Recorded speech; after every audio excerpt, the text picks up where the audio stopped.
bienvenue à tous dans ce nouveau numéro du magazine de la Formule 1 sur Philo TV.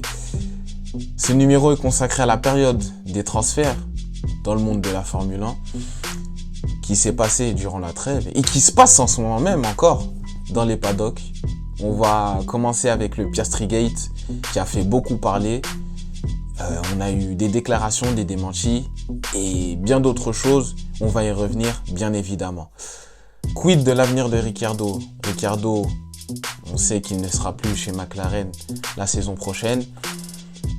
Quel est l'avenir du pilote australien? C'est ce que nous allons tenter de deviner. Et enfin, qui pour remplacer Fernando Alonso qui ira chez Aston Martin l'année prochaine, chez l'écurie française Alpine.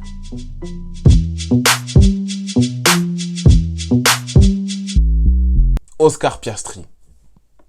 Ce nom, vous l'avez entendu maintes et maintes fois durant ce mois de trêve dans le monde de la Formule 1. Et pour cause, on l'a entendu, il y a eu toute une affaire autour de ce Piastri Gate.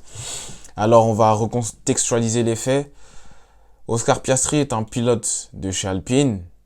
Il a fait toutes les classes chez l'écurie française.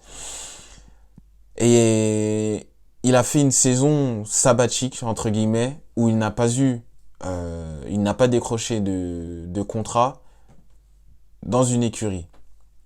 Alors, cette saison, il était le réserviste chez l'écurie Alpine, mais il n'a ni fait d'essai libre, il n'a ni couru de course, il n'a ni fait de course, il n'a clairement rien fait.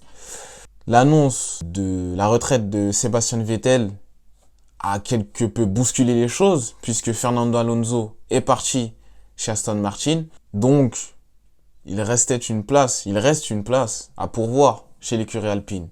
On s'est tous dit que ça allait être Oscar Piastri. Et donc, un communiqué sort de la part de l'écurie française, mais on n'a pas de déclaration officielle de la part du pilote australien, en l'occurrence Oscar Piastri. Alors on se pose des questions, on s'interroge, et quelques heures plus tard, on a le démenti du protagoniste lui-même, et à la fin précise qu'il ne courra pas chez Alpine la saison prochaine. Et là on se dit que la seule éventualité qu'il court en F1, c'est chez McLaren. On l'annonce chez McLaren. Alors on se dit, mais comment c'est possible? Il est pilote, normalement, réserviste chez Alpine. Normalement, ça ne devrait pas se faire. Alors on a Otmar Szafnauer, directeur de l'écurie, qui prend la parole et qui dit que contractuellement, Piastri appartient à Alpine. Donc ce n'est pas possible qu'il puisse signer chez McLaren. Et là, c'est le quiproquo. Qui croire? Qui finalement a le vrai contrat?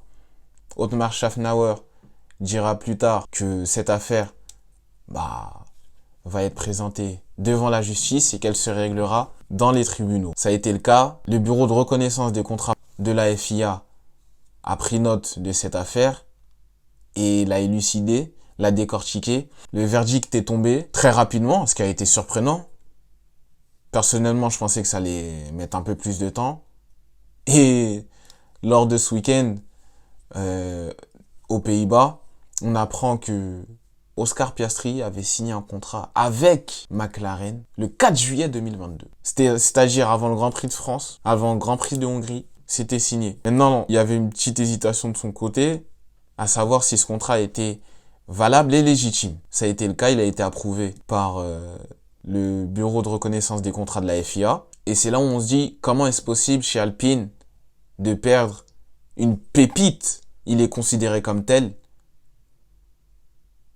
Après l'avoir formé, après avoir fait toutes ses classes, comment l'avoir perdu en un seul instant? C'est toute la question que l'on se pose. Alors au début, moi je regardais, j'analysais, je me disais, mais comment est-ce possible qu'un pilote qui n'est pas dans les paddocks encore puisse faire autant parler de lui. Ce n'est pas normal. Au début, je me suis dit, ce qu'il fait à Alpine, c'est pas bien. Parce qu'Alpine l'a accompagné durant tout son processus, qui l'a amené jusqu'ici, et qui va l'amener en Formule 1. Je me suis dit, c'est pas bien ce qu'il fait, et que les jeunes de nos jours ont ce manque de reconnaissance de la part de ceux qui les accompagnent et ceux qui les aident à construire leur carrière. On attend chaque jour d'avoir de nouvelles informations et on apprend qu'il n'y a pas eu justement de contrat avec Alpine. Mais il est là tout le problème. Et c'est pour ça que cette affaire a été réglée, je ne dirais pas à la va-vite, mais quand même assez rapidement. Et ça pose problème. Je pense qu'Alpine s'est dit qu'après tout ce qu'on a fait pour lui, il n'y a limite pas besoin de contrat et que c'est logique qu'il va signer chez nous. Maintenant, Oscar Piastri, ça peut le perturber mentalement parce qu'on a beaucoup parlé de lui. Il n'a même pas fait une course. Ça peut le tourmenter. Maintenant, il faut se rendre compte du talent qu'on a en face de nous. On va le découvrir. J'espère que l'on le découvrira. La paire avec Lando Norris, ça a l'air d'être un bon fit. On a hâte de voir ce duo de pilote l'année prochaine, en 2023. Malheureusement, il y en a un qui fait les frais et il s'appelle Daniel Ricciardo.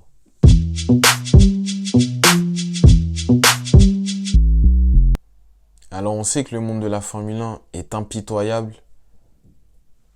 Voilà, il n'y a pas de sentiment.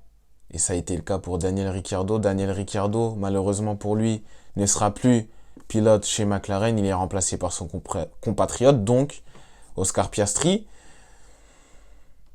Voilà, honnêtement, on n'a pas été surpris. Dès qu'on a su qu'Oscar Piastri avait signé son contrat avec McLaren et qu'il a été validé, on savait que la place de Daniel Ricciardo, ça sentait le roussi. Malheureusement pour lui, c'est un pilote attachant, c'est un pilote qui mettait du sourire, de la joie. Il éclairait le paddock par encore une fois son sourire, par ses blagues. Il était très très cool avec la presse, avec tout le monde. Tout le monde l'apprécie. On ne peut pas le détester, ce pilote. Mais après, c'est entre guillemets logique dans le sens où ça fait 2 saisons qu'il est chez McLaren, 2 saisons il ne performe pas. Voilà, c'est des performances très très très moyennes pour ne pas dire autre chose. Lando Norris clairement lui marche dessus.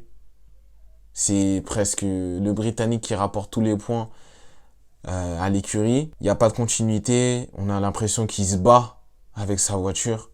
C'est triste à voir parce que c'est un pilote talentueux. Pilote talentueux, on l'a vu lorsqu'il était chez Red Bull. Après, moi, j'ai envie de revenir sur un choix de carrière qui a peut-être été fatal pour lui. C'est lorsqu'il décide de quitter Lotus pour aller, justement, chez McLaren. Alors, chez Red Bull, il quitte Red Bull. L'écurie autrichienne et Christian Horner l'ont quand même un peu poussé vers la porte de sortie. Ils ont voulu privilégier l'avenir et mettre tous leurs espoirs en Max Verstappen. Ricciardo part chez Lotus et on se dit que c'est lui le centre du projet. Et on se dit que ça peut qu'être bien et ça peut peut-être relancer sa carrière et qu'il va se remettre à remporter des grands prix. Et je dis pas que si il serait resté chez Lotus, il aurait gagné des championnats du monde, il aurait gagné tous les grands prix. Non, je dis pas ça. Je dis juste que il aurait dû prendre le temps d'assimiler un peu plus sa voiture. Là, avec McLaren, il n'a pas assimilé. Ça fait 2 ans. Avec Renault, peut-être que ça aurait collé, ça aurait bien matché. C'était lui, encore une fois, la pièce maîtresse, le centre du projet. Donc, pour moi, il aurait dû rester. C'est dommage pour lui. Dommage. Parce que, voilà, Ricciardo, c'est un pilote hors pair. Il nous l'a prouvé. Et c'est dommage qu'il quitte le paddock comme ça. Je dis quitter le paddock comme ça parce que lors du week-end dernier, pour le Grand Prix des Pays-Bas, on lui a demandé comment il allait aborder les dernières courses avec McLaren. Et il a dit que son but c'était de prendre un maximum de plaisir, de faire les meilleures performances possibles et surtout de se battre un maximum et montrer qui il est réellement. Et je vous mens pas, c'est des propos qui montrent un peu que son avenir en Formule 1, et ça fait mal de le dire, il n'y en a pas. Qui va l'accepter? Un retour chez Alpine, je pense pas que ça serait le cas. Ça serait un rétropédalage de la part de l'écurie française. Et je vois mal y retourner. Et au vu de comment il est parti aussi, voilà, on a tous été surpris, choqués. Et il n'y a plus beaucoup de place, voire pas du tout. Donc Ricciardo, on espère que ça sera juste une parenthèse pour une saison, peut-être deux. Mais son avenir en Formule 1 semble compromis. Alors si Ricciardo n'est pas l'option d'Alpine, qui peut remplacer Fernando Alonso parti chez Aston Martin? C'est la question que l'on se pose. Alors au début, il y a beaucoup de spéculations. Ça avait commencé avec Ricciardo avant que on se dise que c'est pas possible, le rétropédalage n'est pas possible. Puis on a eu Mick Schumacher avec la déclaration d'Esteban Ocon qui a livré que Mick Schumacher était un ami, qu'il se voyait bien travailler avec lui. Et en quelque sorte, il a fait signe à son écurie que s'il devait choisir un pilote pour être à ses côtés, il fallait prendre Mick Schumacher. Maintenant, Mick Schumacher, je pense que c'est pas la priorité. Je pense qu'Alpine voit de meilleures options. Et il y a une option qui commence petit à petit à être une éventualité, c'est Pierre Gasly. Ce qui ferait que l'écurie française aurait 2 Français pour la représenter, ce qui serait bon, hein, parce que c'est extrêmement rare d'avoir une écurie qui a 2 pilotes de la même nationalité, du même pays. Ça serait rare, on sait que les deux s'apprécient pas, mais après c'est pas dramatique non plus. C'est comme vous, quand vous allez au travail, vous n'appréciez pas tout le monde, mais ça ne vous empêche pas de travailler, de faire du bon travail et de rester dans un cadre professionnel tout simplement. Et je pense que c'est ce qui va se passer. Maintenant, on sait que Pierre Gasly a prolongé chez AlphaTauri jusqu'à la fin de saison 2023. On sait qu'AlphaTauri ne va pas laisser partir son pilote français comme ça. Maintenant, pour le pilote français, quelle est la meilleure option? Est-ce que rester chez AlphaTauri est la meilleure option pour lui? Il a fait de belles performances, notamment sa victoire à Monza, avec l'écurie italienne. Maintenant, il a eu sa chance chez Red Bull. Ça n'a pas payé du tout. Il n'a pas su répondre à la pression, d'être dans une grande écurie et de performer surtout, malgré tous les talents qu'on lui connaît. Ça ne s'est pas passé comme prévu. Donc il est reparti chez Toro Rosso, maintenant que l'on connaît sous le nom d'AlphaTauri. Il a recommencé à gagner confiance. Il a recommencé à performer. Ça s'est mieux passé. Et peut-être que ce genre d'écurie, c'est le mieux pour lui. Maintenant, il a une grosse opportunité. Il a l'opportunité d'aller chez Alpine, une meilleure écurie qu'AlphaTauri. Et ça lui redonne une chance de prouver tout le talent qu'il a, une chance de montrer ce dont il est réellement capable, avec une voiture plus compétitive. Maintenant, est-ce que AlphaTauri est prêt à le laisser partir comme ça? La réponse est non. Non, parce que AlphaTauri et la galaxie Red Bull lui cherchent un remplaçant. Donc, Gasly ne partira que si on trouve son remplaçant. Et le bruit dans les paddocks qu'on a, c'est celui de Colton Herta, le pilote d'IndyCar. Sauf que Colton Herta, il doit obtenir la super licence, ce qui lui permettrait de courir en Formule 1, lui qui est en IndyCar. Et pour obtenir la super licence, il faut 40 points. Il en a 32. Et pour qu'il ait ces 8 points restants, il faut qu'il fasse un certain nombre d'essais libres ou un certain nombre de grands prix. Maintenant, on parle d'une dérogation pour qu'il puisse aller chez l'écurie italienne AlphaTauri. Pour moi, ça ne devrait pas se faire. Parce que si on lui ouvre la porte, ça ouvre la porte à d'autres options. Et il est là le piège. Pas de favoritisme. Il ne faut favoriser aucune écurie, aucun pilote. Il faut être ferme et il faut être clair surtout sur les règles. c'est ce qui est marqué dans les textes, la super licence, 40 points. C'est ce qui vous permet de concourir en Formule 1. Donc ça doit être le cas pour Colton Herta. Si ce n'est pas le cas, pour moi, il n'a rien à faire dans le paddock.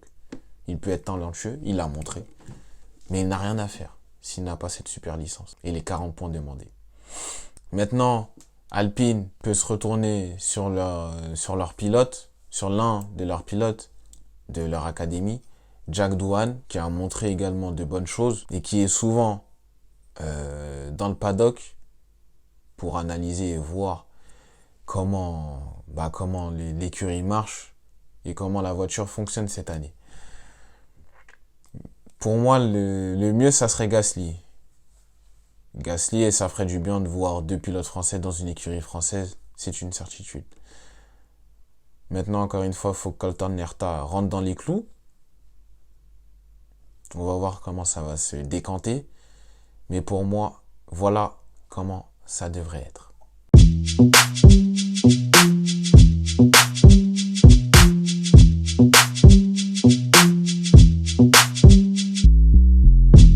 Donc voilà, on a fait le point sur cette période mercato dans le monde de la Formule 1. Maintenant, si on doit faire un bilan général et quel pilote on va voir pour 2023, on a Ferrari, c'est bon. Mercedes, c'est bon. Red Bull, c'est bon. Alfa Romeo, je pense que c'est bon. Guan Yu Zhou va garder sa place. Aston Martin, c'est bon. Maintenant, les incertitudes, on a Haas, on a Williams, on a Alpine du coup, et on a AlphaTauri. Voilà, j'ai oublié McLaren, pardon. McLaren, c'est bon. Voilà les 4 incertitudes. On va voir dans les semaines à venir s'ils vont trouver preneur pour la saison 2023 ou s'ils vont juste prolonger les pilotes actuels. Voilà pour nous. Merci d'avoir regardé cette vidéo et on se dit à très vite sur Philo TV. Ciao!